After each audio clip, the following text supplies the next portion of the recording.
Onion chutney చేసుకుందాం ఇప్పుడు. ఇవి ఆనియన్ ముక్కలు వేయించుకుందాం. ఆనియన్స్ ఇంత చింతపండు సరిపోతుంది, నానబెట్టేసుకుందాం. దీంతో పాటు కరివేపాకు వేసుకుందాం. కరివేపాకు నూరితే చాలా మంచిది, ఐరన్ కదా మంచిగా.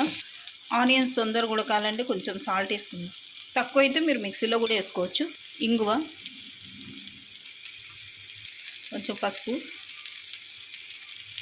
కొంచెం మెంతిపిండి. బాగా వేగక్కర్లేదండి, బాగా వేగితే మాడు వాసన లాగా వస్తాయి, రోస్ట్ అయిన ఆనియన్స్ లాగా ఉంటాయి. వేగాలి, వేగి మగ్గాలి మంచిగా.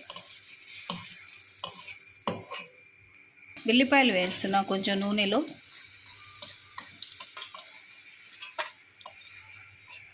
అదే మూకుట్లో కొంచెం ధనియాలు వేయించుకుంటాం.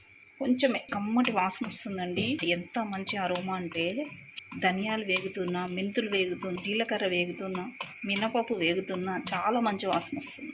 వేయించిన ధనియాలు, వేయించిన వెల్లిపాయలు, నానబెట్టుకున్న చింతపండు, వేయించిన ఆనియన్స్, మినపప్పు, జీలకర్ర, ఆవాలు, కొంచెం ఇంగువ, 2 ఎండుమిరపకాయలు,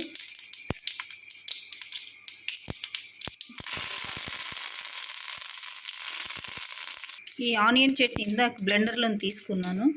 దీంట్లోకి పొడి కారమే కలుపుతున్నాను నేను. కొంచెం తక్కువే వేసుకోండి, నేను 2 స్పూన్స్ వేసాను. కలుపుతున్నా.